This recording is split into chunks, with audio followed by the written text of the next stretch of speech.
Dear brothers and sisters in Christ, today the readings center on the Word of God, the Word from God's mouth. The Bible is our holy book as Christians, and that's where we find our God's Word. So today the readings center on that.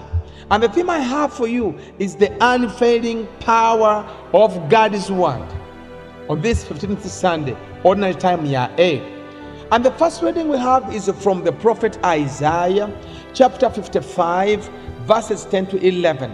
And the Lord promises you and me, who take time to read the Word of God, that just as from the heavens the rain and snow come down and do not return there till they have watered the earth, making it fertile and fruitful, so shall my word be that goes forth from my mouth.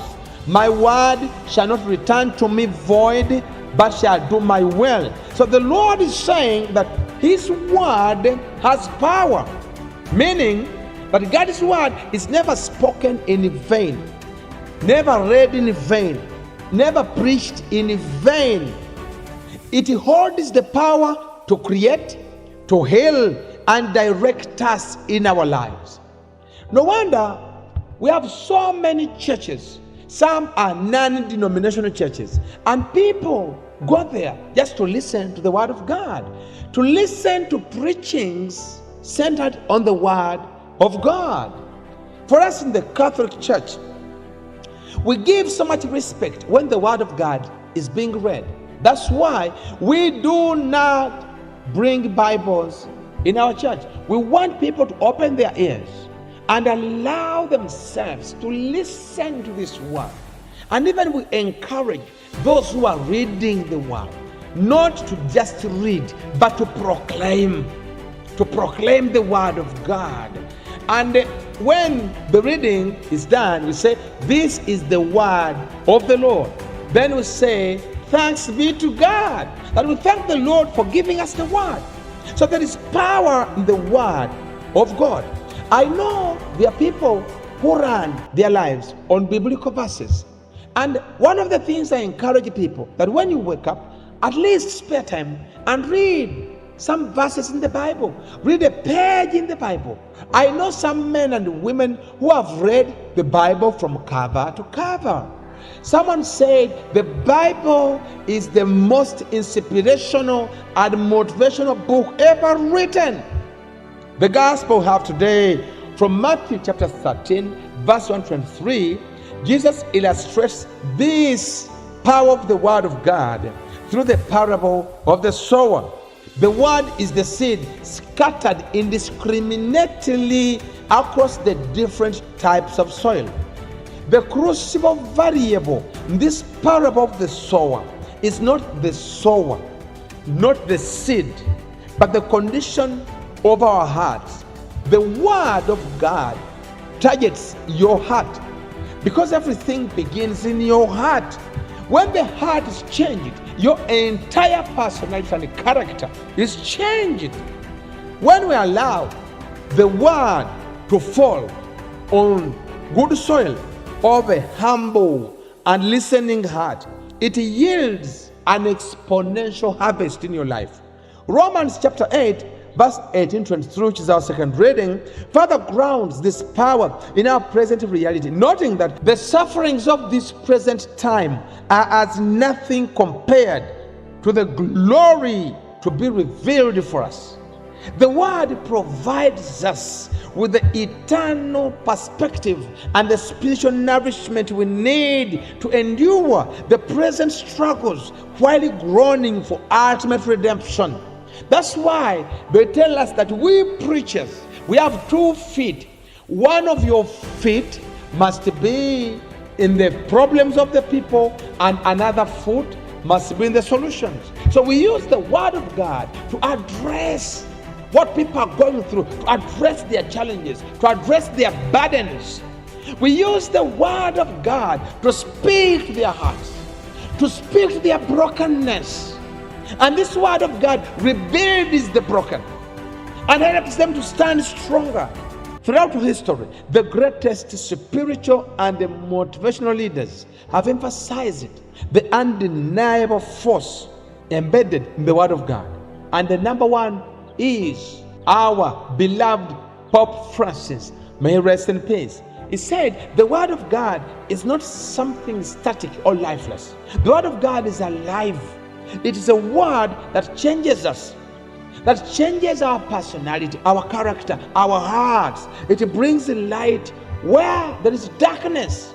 He continues to say that the Word of God, which resounds so vibrantly in our lives, is not meant to be a simple piece of information or a historical artifact. It says it is a living fire that changes your heart, that overcomes divisions in your life, that puts the pieces of your life together again and brings you closer to the mercy of God. When we read and meditate on Scripture, we encounter Christ Himself. The Catechism of the Catholic Church reminds us that Jesus is found in His Word. So the Word of God has Christ Himself. When it's being read and you are receiving it, you are receiving Christ Himself embedded in the Word. Also, Saint Pope John Paul II tells us that open wide the doors to Christ. He says, do not be afraid. Christ knows what is in man or woman. He alone has the words of eternal life. Also, Mother Teresa, she says, we need to find God, and He cannot be found in noise or restlessness. God is the friend of silence. See the nature, the trees, the flowers, the grass grows in silence. See the stars, the moon, and the sun, how they move in silence. We need silence to be able to touch souls. You see, when you read the Word of God in silence, you feel God Himself touching and speaking to your heart. Then also Billy Graham, he says, the Bible is not just a book to be studied. It's a book to be lived. When we align ourselves with the Word of God, we unleash God's power. It's meaning the Word of God must transform you from being a messenger to being a message. So the Word of God must transform you and change you. But whoever sees you can know that you feed on the Word of God. Also, Rick Warren said the Word of God is the most powerful tool that you have to transform your life, your relationships, and your community. Also, Martin Luther King Jr., he said the ultimate measure of a man is not where he stands in moments of comfort and convenience, but where he stands at times of challenge and controversy. The Word of God is our anchor in these times. Also, Joyce Meyer says you cannot have a positive life and a negative mind. The Word of God provides the seeds of truth that replace our doubts, our fears, and negative thoughts with unwavering faith. Rick Warren, Father said, you are transformed by the renewing of your mind. When you fill your mind with the Word of God, with wonderful Scripture, you begin to think differently, and your life changes as a result. And lastly is Bishop Teddy Jakes. He says the Word of God has the power to break your chains, to heal your wounds, and restore what the enemy has stolen. It is the ultimate source of strength and encouragement.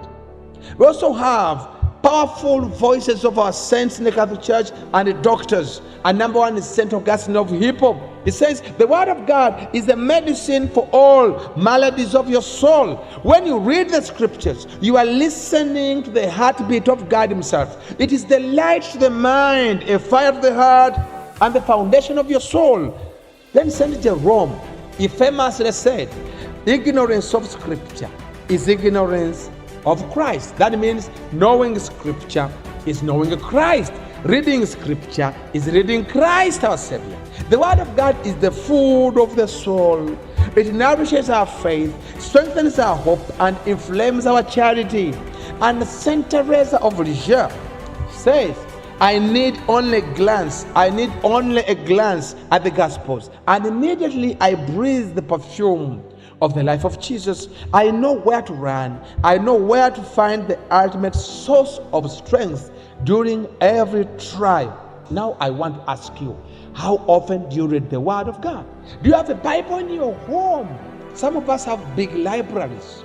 Some of us have too many books, even if not a library. But do you have a Bible? Those of us who have phones, smartphones, do you carry a Bible in your phone? Is it an app that you visit all? You spend most of your time on TikTok and others. It's not bad to be on TikTok as long as you find wonderful information. But even we need apps like the Bible to read the Word of God, that you are better guided. I take the Bible as the manual for our living. That one is our guide, because that's the Word of God Himself. So how can you cultivate the good soil in your life? That the Word of God comes to that good soil to transform you, to experience the true power of the Word. We must actively cultivate our spiritual soil. The seed that falls on the path gets snatched away by distractions. The seed on rocky ground withers because it lacks roots. And the seed among the thorns gets choked by worldly anxieties. All these three worldly anxieties, lacking deep roots and distractions, are common to us. Some of us have grown through hands who rarely created time for us to pray. So we come with roots that are not so deep. And it's easy that we may not feel the urge, the thirst, the hunger to even open the Bible. When we intentionally study, meditate upon, and live out the scriptures, we break up the hard ground of our pride, remove the thorns of worldly obsession, and nurture the deep roots of faith. The Word provides clarity, conviction, and direction. It equips us to navigate the complexities of daily life, giving us the resilience to overcome the darkness and experience the miracles that faith brings. The gospel that we had today reminds us that the seed is the Word of God and Christ is the sower Himself. All who come to Him will have life forever. Remember John 10:10? He came to give us life in abundance, life in its fullness. So the best way to touch base with the life that Jesus gives is by reading the scripture. The responsorial psalm we have today echoes this reality. It says, the seed that falls on good ground will yield a fruitful harvest. So by aligning ourselves with the divine truth, we allow God's Word to continuously water our souls and guide our journey toward eternal glory. Now let me ask you, are you the hard path? Are you the rocky ground? Are you the thorn-infested soil or the rich, fertile soil? Remember, cultivating good soil requires deliberate and daily practices like the following. Number one, reading the Word of God. Do you have a Bible in your room or in your bedroom, the dining? As a Catholic, do you attentively listen to the Word when it's being read? Those of us who preach the Word, do you preach what must be preached, or you preach just for your personal gain? Do you prepare what you are to preach?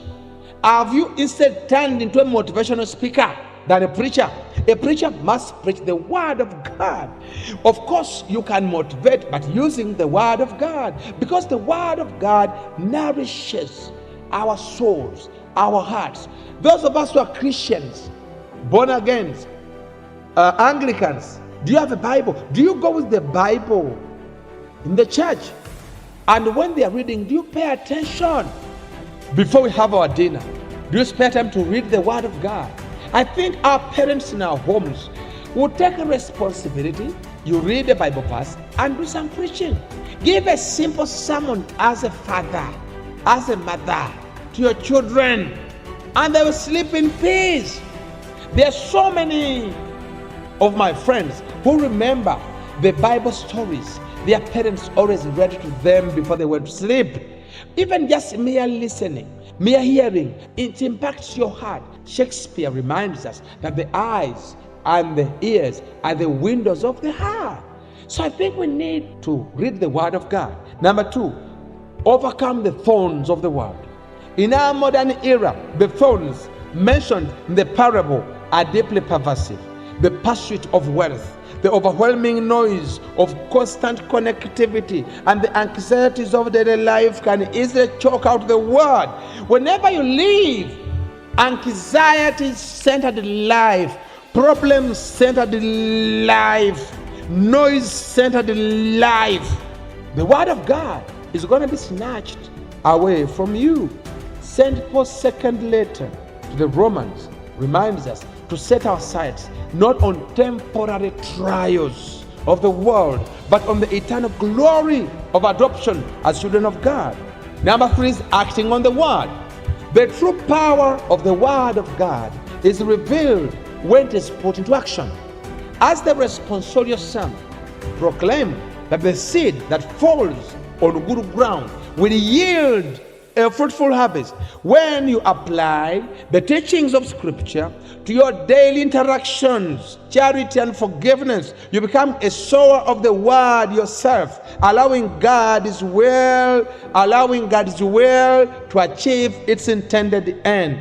Also, throughout our readings, the most comforting and motivational aspects of the Word of God is the divine guarantee we are given. Isaiah explicitly declares in the first reading, "So shall my word be that goes forth from my mouth.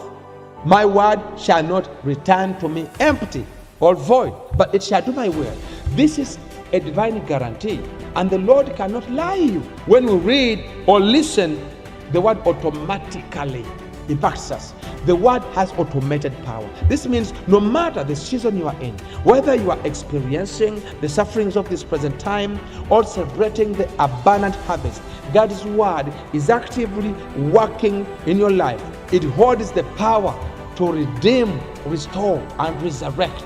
The spreading of the seeds everywhere without considering the nature of the soil and where they fall indicates God's willingness to allow everyone to hear His word. How we receive, value, and treat the Word of God determines who we are and what it achieves for us and our lives. It's not meant to be received or quarantined. Instead, we must live it. It is not to be passive in us. Instead, it must nourish and become one with us. Just as food forms flesh and becomes one with our mortal bodies, it is supposed to shape our personality. This is how we live, speak, walk, and relate. I pray for ourselves that may God help us to grow and mature in our faith through His life-giving word we hear daily. All we hear anytime we read the Word of God, all we hear anytime we go to church. Amen.